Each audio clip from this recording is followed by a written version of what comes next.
Let me tell you a story about Hillary Clinton, Russia, and World War III. In the summer of 2016, the Democratic National Committee suffered a serious security breach and had many of their emails stolen. A portion of those emails were leaked on the eve of the Democratic National Convention in Philadelphia, and they were so devastating that Chairwoman Debbie Wasserman Schultz actually announced her resignation. So who was responsible for the leak?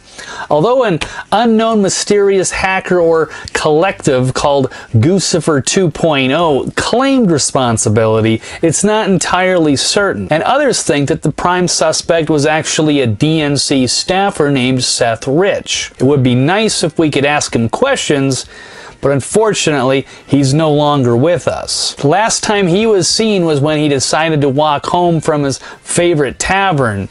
The authorities called it a botched robbery. However, nothing was actually stolen. And then the head of WikiLeaks, Julian Assange, alludes to Seth Rich being the possible source. Whistleblowers go to significant efforts to get us material and often very significant risks. There's a 27-year-old works for the DNC, who was shot in the back, murdered just 2 weeks ago for unknown reasons as he was walking down the street in Washington. He even puts up a $20,000 reward for information about his murder.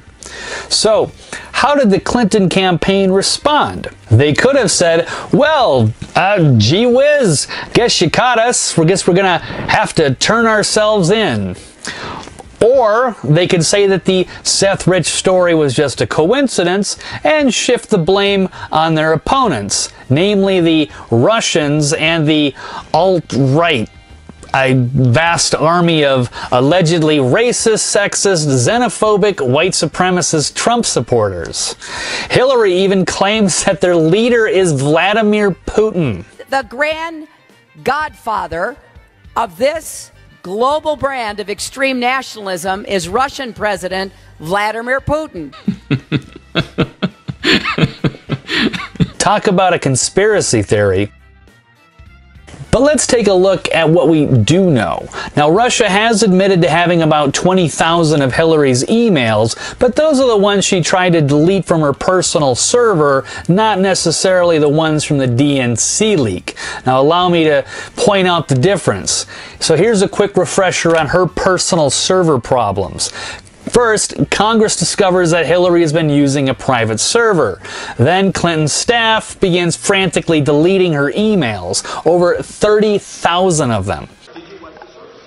What, like with a cloth or something? Well, no. They even destroy phones with hammers. She said that the reason she used the private server is for convenience, and that she only had one device. She used 13 BlackBerries, let me finish, and 5 iPads. This is somebody who is absolutely disqualified from becoming president. They destroyed BlackBerries with hammers in the State Department. That's not what we want the presidency. Actually, Evan, hold on. Can you fact check that? Hang on, Evan Perez. Hammers, fact check that for me, please, on the fly. Yes, they did, Brooke. As you mentioned, there were 13 devices, mobile devices, and 5 iPads that the FBI said that, you know, in some way were used with her private email server, and they did, in some cases, just destroy them with hammers when they were done using them. Husband Bill is later caught having a private meeting with Attorney General Loretta Lynch on a plane on the tarmac in Phoenix, Arizona, just days before Hillary was set to testify. Very interesting meeting on the tarmac at Sky Harbor International Airport. As ABC 15 has confirmed, former President Bill Clinton was in town and met up with U.S. Attorney General Loretta Lynch as she was arriving in Phoenix. Now, this meeting took place just hours before the release of the Benghazi report, so we asked her about it. I did see President Clinton at the Phoenix airport as I was leaving, and he spoke to myself and my husband on the plane. Our conversation was a great deal about his grandchildren. It was primarily social and about our travels. He mentioned the golf he played in Phoenix. It doesn't end there. We're told the private meeting on board her plane lasted about a half hour. Lynch then told us there was no discussion of Benghazi, of State Department emails involving Hillary Clinton or any current matter having to do with her office. Immunity deals are made with the FBI, including the destruction of evidence. James Comey comes out, has a presser, admits Hillary and their staff messed up, but decides to give her a pass anyway. Although we did not find clear evidence that Secretary Clinton or her colleagues intended to violate laws governing the handling of classified information, there is evidence that they were extremely careless in their handling of very sensitive, highly classified information. He later gets pulled up by Congress and grilled about it. Secretary Clinton said there was nothing marked classified on her emails either sent or received. Was that true? That's not true. Secretary Clinton said, I did not email any classified material to anyone on my email. There is no classified material. Was that true? There was classified material emailed. Secretary Clinton said she used just one device. Was that true? She used multiple devices.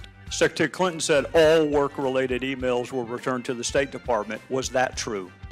No, we found work-related emails, thousands. Did her lawyers read the email content individually? No. Of course, many in the FBI are outraged by the outcome and are ready to revolt over the injustice within their agency. But that was a different batch of emails. Now let's get back and recap the DNC emails. So first, the DNC emails get hacked and then leaked. Then the top staffers announce their resignations. Of course, more emails are set to release on a steady flow up until the election, perhaps even saving the best for last. So how do the Russians play into this? Is Guccifer 2.0 a secret Russian agent? He claims no, or they, but we really don't know who or what it is. It could be possible. However, that hasn't stopped Hillary and the government from officially blaming Russia.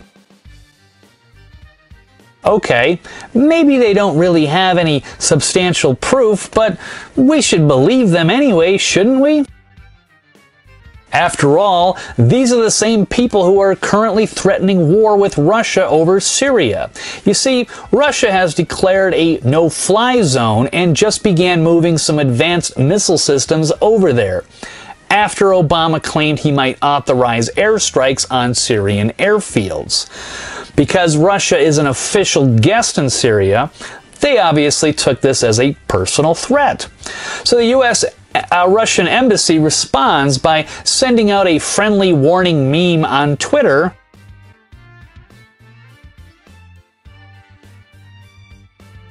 along with a message that they will defend themselves no matter what and protect their personnel. So why would we want to mess around with military attacks on the Russians? Why is the U.S. so concerned about Assad in Syria? Why would we risk starting World War III with a nuclear superpower?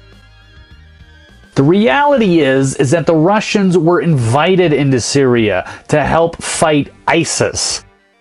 Assad might be a bad guy, but he's an angel compared to those animals. They support a brutal, twisted version of Islam and murder everybody who doesn't conform to their beliefs. They cut people's heads off. They throw homosexuals off of rooftops. And they commit medieval atrocities on a regular basis. Why in the world would we want to risk leaving them in charge of that country? I mean, wouldn't it make more sense to defeat ISIS first and then worry about Assad? The Russians have warned that removing him will only lead to something far worse. So, who would take over if we toppled Assad in Syria? Exactly. It would be nice if the good guys actually had a good game plan. We also haven't exactly had a good record of success in that region either lately. Why don't we take a quick look? Well, Egypt didn't go so swell. Mubarak wasn't a good guy, but how is the Muslim Brotherhood an improvement? They also had to be overthrown, and now they're being run by the military. How is that working out for Egypt? How about Iraq? Is it under control now, or is it still an ISIS playground? Libya was a total disaster. We came, we saw, he died. We came, we saw, he died. How did that work out for Libya again?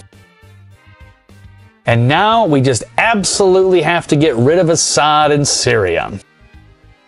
Even if it means arming so-called moderate rebels that will later become ISIS? This is how Obama and Hillary have been running our foreign policy, destabilizing the Middle East, arming radical terrorists, and provoking war with Russia? So who presents the real danger here? The people arming and funding terrorists and pushing for war? Or are the real enemies Pepe the Frog, Milo, a bunch of alt-right knights,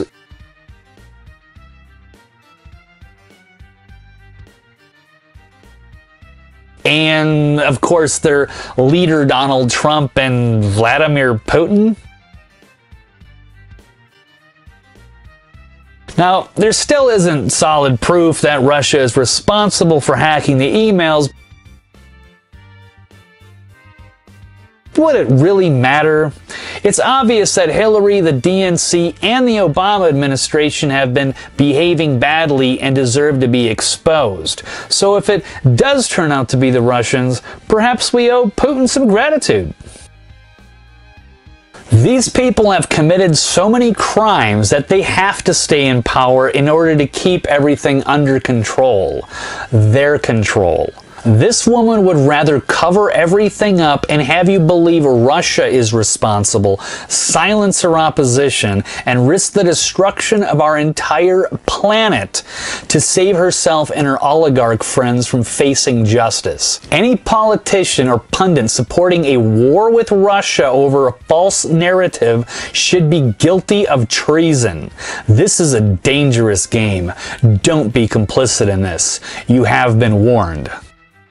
It's time for us to be truthful, create a better future for us all.